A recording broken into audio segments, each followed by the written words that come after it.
abençoe a sua vida em nome do Senhor Jesus. Eu, juntamente com o pastor Tiago, estamos passando por aqui para deixar uma mensagem para todos os nossos amigos que têm acompanhado o nosso trabalho através da internet. Hoje eu queria falar sobre um tema que é bastante polêmico no meio evangélico. O tema é a teologia da prosperidade. E esse tema é muito debatido, é muito questionado entre os evangélicos, porque alguns são a favor, outros são contra.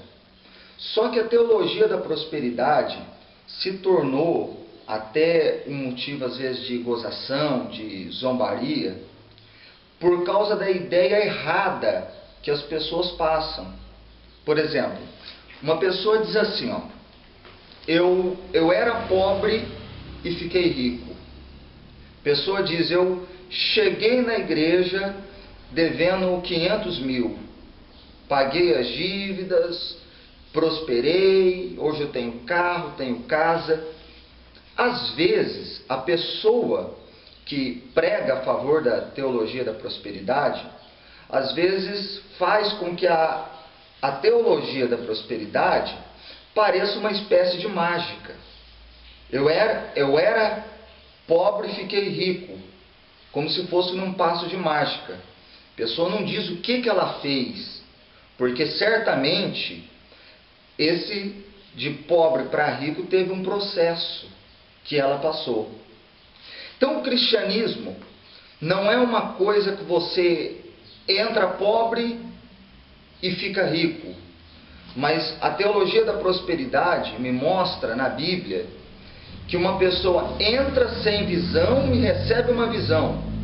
Uma pessoa entra desanimado, desiludido da vida, sem ganas de vencer, sem ganas de lutar por uma vida melhor.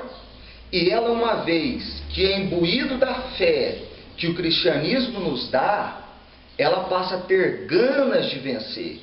Ela resgata aquela gana de conquistar, de prosperar, de ser cabeça.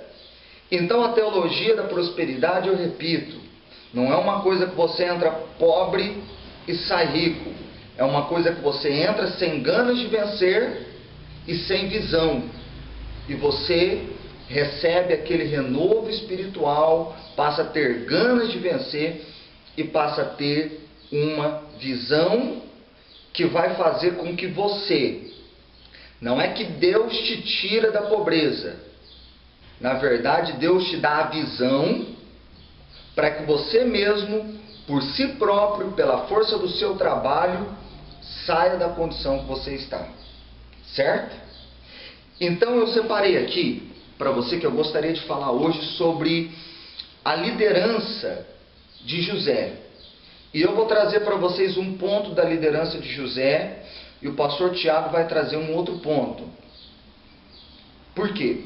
Porque se você aplicar isso na sua vida financeira, é certo que você vai obter grandes resultados na sua vida.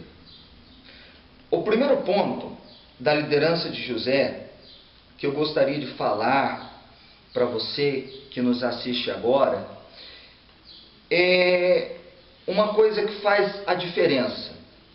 José viveu há centenas e centenas de anos atrás. O mercado de lá para cá mudou completamente. Mas aquilo que José fez, que causou uma revolução no seu tempo, é o mesmo que pode causar uma revolução no mercado atual. Eu vou dizer qual é. José, ele teve uma qualidade que você como profissional deve ter: a capacidade de se antecipar. É claro que um bom profissional, ele vê as rachaduras numa parede e ele percebe que aquela casa vai cair. O excelente profissional é aquele que previne as rachaduras. O que eu estou dizendo para você é que José, ele, com a ajuda de Deus, teve uma visão do que ia acontecer daqui 7 anos. Então ele falou: Faraó, daqui 7 anos haverá uma seca, uma fome, que representa a crise econômica também dos dias de hoje. Então ele falou para Faraó: vamos amontoar, vamos juntar comida em abundância em celeiros nesses 7 anos de prosperidade, porque virão 7 anos de pobreza. E nesses 7 anos de pobreza, o Egito vai se tornar o celeiro do mundo. E assim aconteceu. Os países que não se anteciparam esbanjaram comida, esbanjaram alimento. E o Egito se projetou para o futuro. O Egito guardou aquela produção que estava tendo no período da bonança. E quando veio a seca, o Egito se tornou o celeiro do mundo. Porque as outras nações iam ao Egito em busca de comida e pagava caro por ela. Porque é claro que durante o período da seca, os produtos valorizaram. E José vendia por preços absurdos. As pessoas trocavam o que tinham por aquele mantimento. As pessoas trocavam gado, trocavam animais. Quem já não tinha mais dinheiro se vendia como escravo. Enfim. Se você disser assim: pastor, a Bíblia é um livro antiquado, a Bíblia é um livro obsoleto, porque uma vez alguém ainda me disse: pastor, como é que vocês usam um livro de mais de 2000 anos atrás como base para viver nos dias atuais? Mas, meu senhor, minha senhora que nos acompanha, a Bíblia, ela se renova. Hoje, nós vivemos num mercado completamente diferente daquilo que era nos tempos de José. Nós temos uma moeda diferente da moeda de José. Tudo mudou. Mas o que José fez no passado funciona hoje. Eu lhe asseguro que funciona. A capacidade de se antecipar, de se projetar para aquilo que ainda vai acontecer, que foi isso aqui é uma aptidão de alguém que tem uma grande liderança e uma grande visão das coisas. Então pense comigo, o mercado vai mudar. Os profissionais que chegaram na excelência, eles se antecipam para aquilo que vai acontecer. Eles têm o discernimento para presumir o que vai acontecer daqui 4, 5, 6 ou 7 anos. E eles já se preparam para as mudanças que vão acontecer no mercado. Porque quando essas mudanças acontecem, alguns são pegos de surpresa, mas aquelas pessoas que têm o discernimento e que têm a capacidade de se antecipar, não vão ser surpreendidos. Vão fazer como José.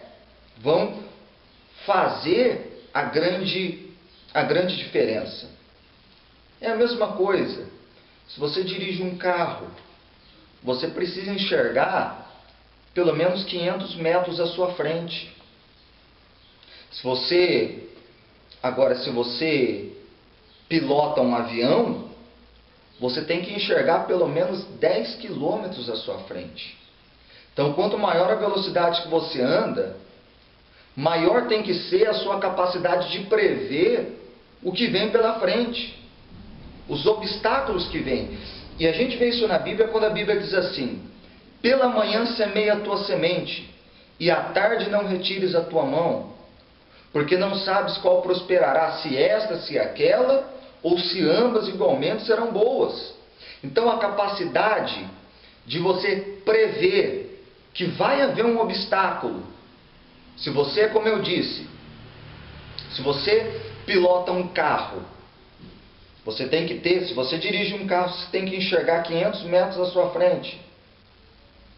Agora, se você pilota um avião e enxerga 500 metros à sua frente, se tiver um obstáculo, você não tem tempo de se desviar. Então, quanto mais você prospera no âmbito financeiro, quanto mais você cresce, maior tem que ser a sua capacidade de se antecipar. Você avista um obstáculo a 10 quilômetros e você consegue se deslocar. Por quê, pastor? A capacidade de se antecipar foi o que fez com que José fizesse o Egito se tornar o celeiro do mundo. Exatamente, pastor. E tudo se resume, eu achei interessante essa colocação que o senhor fez, porque a ideia é sempre não perder a visão. Então, muita gente tem sofrido exatamente por falta de visão. O exemplo que José ele nos deu, o senhor colocou muito bem, essa capacidade de antecipar, ele conseguiu colocar em prática, e mais do que isso, ainda convencer a Faraó que isso era preciso, o que tem sido a dificuldade de muitos hoje no mundo. Ou seja, guardar, né? Porque muitas vezes as pessoas elas têm a tendência a gastar muito mais do que ganham, né? E a verdade é uma só: ou você aprende a guardar, né, já prevendo que aquilo vai te fazer falta mais adiante, ou a pessoa acaba desperdiçando, que é o que eu vejo que aconteceu na época. Foi necessário se conscientizar disso. Eles tinham um momento de fartura, mas um momento difícil estava por vir. E muitas pessoas não param para pensar nisso. Ou quando vive um momento bom, ou quando está em boas condições, né, sem se dar conta, acaba muitas vezes desperdiçando o que vai fazer falta lá à frente, né? Exatamente, pastor. Então, o primeiro ponto, capacidade de se antecipar. Agora, vamos para um segundo ponto. Nós vamos analisar uma outra característica da boa liderança de José, mas vamos seguir no mesmo contexto. E o primeiro ponto, grave bem, capacidade de se antecipar. E o segundo ponto, o pastor Tiago vai falar melhor. Colossenses 3, versículo 23, diz assim: tudo o que fizerem, façam de todo o coração, como para o Senhor e não para os homens. Analisando essa colocação, pastor, vamos entender o que aconteceu com José. Este homem, ele vai parar, como todos eu penso que já conhecem a história, ou parte da história. Este homem ele foi parar no Egito, vendido pelos irmãos, na força. José não queria estar ali no Egito, né? Mas, então vamos imaginar qual seria o comportamento de uma pessoa que agora ela recebia ordens, e dentro disso, você tem que cumprir com funções, você abraçar a causa de alguém que na verdade está te mantendo ali à força, não porque você quer. Ele era escravo, chegou no Egito porque foi vendido pelos irmãos, obviamente que ele não queria estar ali, mas dentro do que diz esse versículo bíblico, José, ele colocou toda a sua força, ele deu o seu melhor, é o que eu quero que o senhor e a senhora que está ouvindo agora entenda. Ele deu o melhor, ele fez exatamente como a Bíblia está dizendo, ele trabalhou como se ele estivesse fazendo para o próprio Deus. Ele colocou amor naquilo que ele estava fazendo, ele deu o melhor dele naquilo que ele estava fazendo, mesmo sabendo que ele estava na condição de escravo. Porque eu já ouvi muitas vezes, pastor, pessoas dentro de empresas, num ambiente de trabalho, usar a seguinte expressão, né, que é totalmente o oposto do que Deus espera de nós como servos, como funcionário, como pessoa, como cristão. Por que eu vou dar o meu melhor por essa pessoa? No caso, o patrão, né? Se o cara é isso, é aquilo, é uma pessoa ruim, por que eu vou dar o meu melhor? Por que eu vou me esforçar? Tanto é que muitas vezes, no ambiente de trabalho, tem aqueles que só se esforçam, só trabalham, se dedicam, se o patrão está ali olhando, né? E José, mesmo ele estando ali na condição de escravo, ele estava trabalhando como se fosse para o próprio Deus. Aliás, ele tinha o entendimento que a recompensa do trabalho dele viria de Deus. Então, todo trabalhador, eu penso que o ponto principal para que você possa vencer, ter avanços na vida, porque uma pessoa que trabalha de forma correta, isso é comprovado, né, pastor? Que ela tem condições de avançar e de crescer na vida.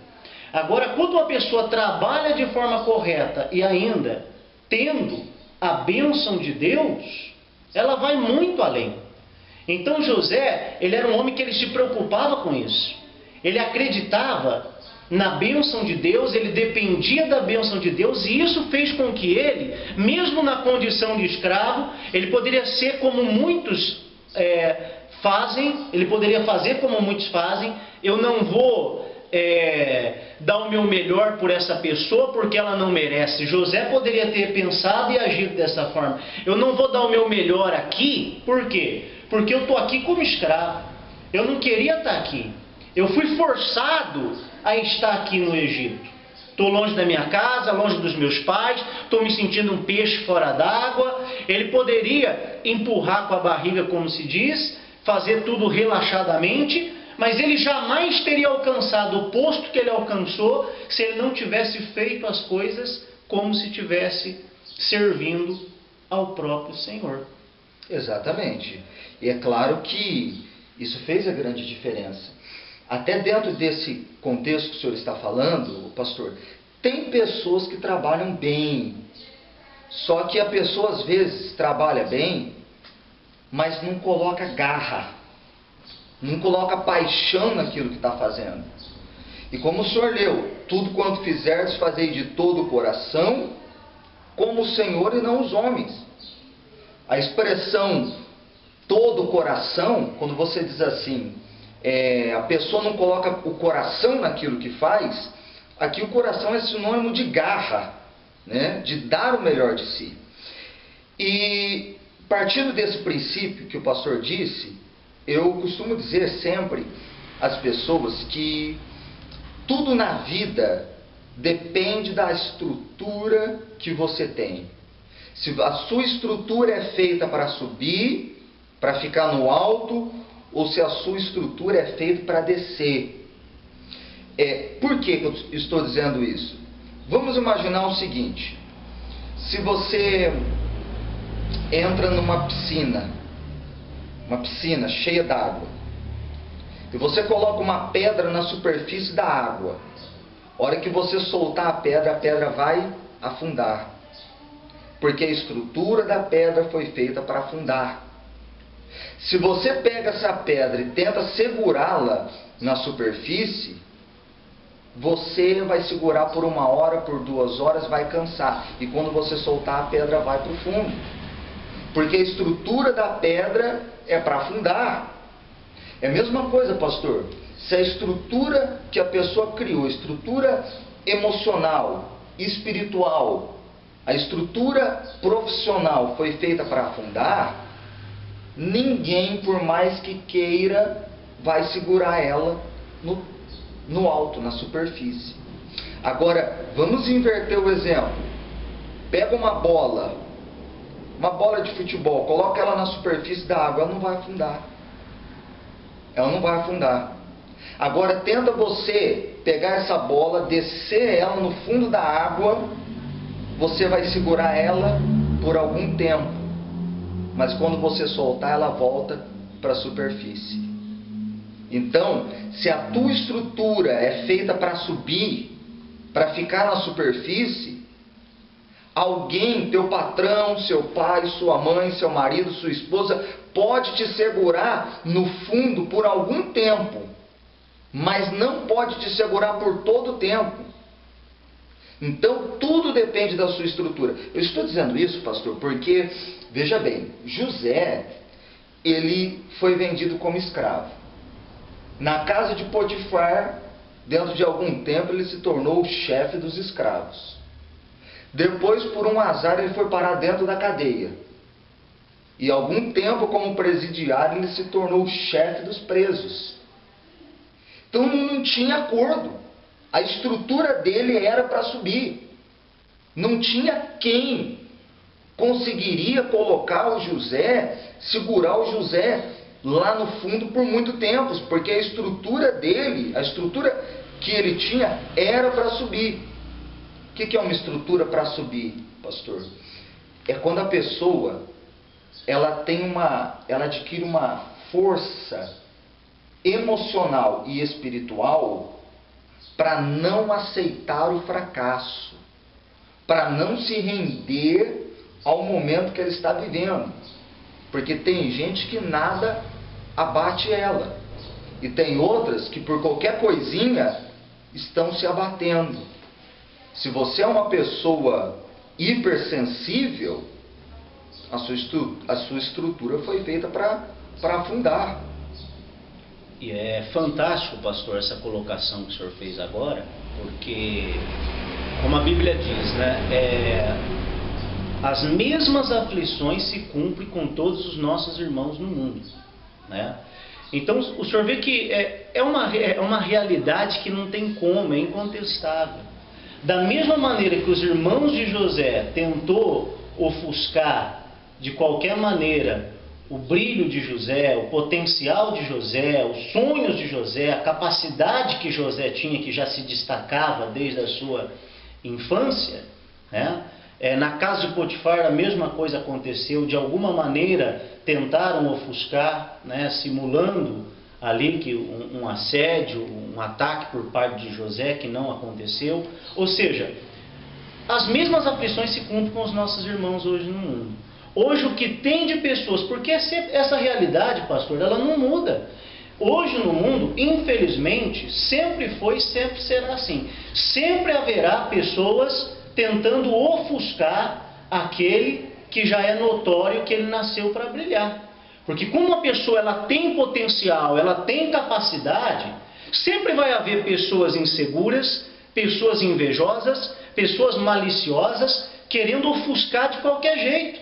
Mas é como o senhor colocou, se você tem uma estrutura programada para isso, se dentro do teu espírito você coloca isso dentro de você, você que está ouvindo agora, talvez tem pessoas que querem te ofuscar de qualquer jeito.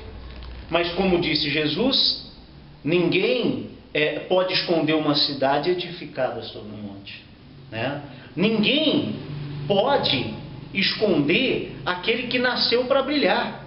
Se na tua cabeça você, mesmo estando como José, na condição de escravo, mas não pensa como escravo, não se vê como escravo, você dá o melhor de si, continua fazendo aquilo que você sabe que é o que Deus espera de você, mais cedo ou mais tarde, né? E quando eu digo mais tarde, na verdade, que às vezes a gente quer que as coisas sejam de imediato, que aconteça de imediato.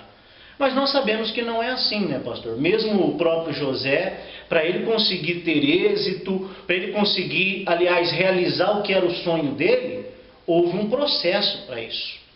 E muitas vezes as pessoas, elas acabam se perdendo exatamente neste processo, né? Tem coisas que muitas vezes estamos vivendo, que você pode estar vivendo no seu dia a dia, que você olha e diz, não está fácil, está difícil.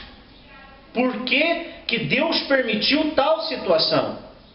Mas aí, assim como aconteceu com José, todas essas etapas que ele passou na vida dele, isso fez com que ele tivesse condições de ser um excelente líder, ao ponto de ganhar confiança de Faraó, porque Faraó só colocou ele abaixo do trono. O resto estava tudo nas mãos de José. Então por que que isso aconteceu? Porque ele sentiu que nas mãos de José ele ia ter descanso, né? Ele ia ter descanso. A responsabilidade, a forma como esse homem lidava com as pessoas, com as suas tarefas, mas tudo isso ele aprendeu passo a passo.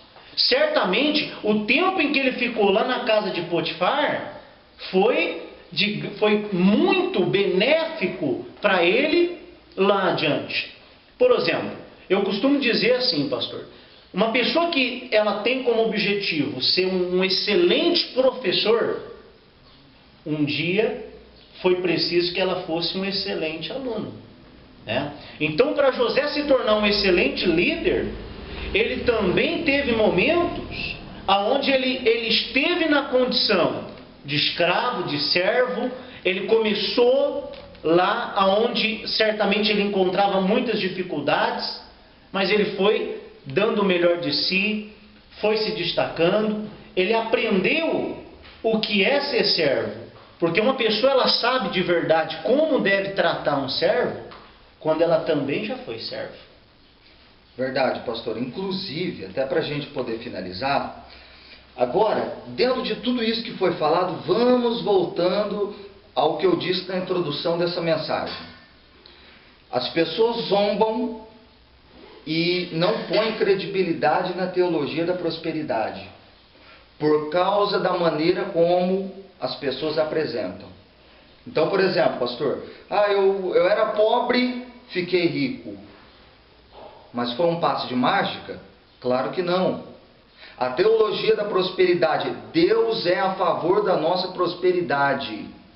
Mas se alguém era pobre e ficou rico, é porque houve um processo. Então, pastor, a bênção de Deus faz a diferença, mas espera aí. A bênção de Deus é o quê? Uma espécie de mágica? Não. A bênção de Deus fez a diferença na vida de José. Mas José teve essas duas características que nós estamos falando. A primeira que eu disse, capacidade de se antecipar no mercado.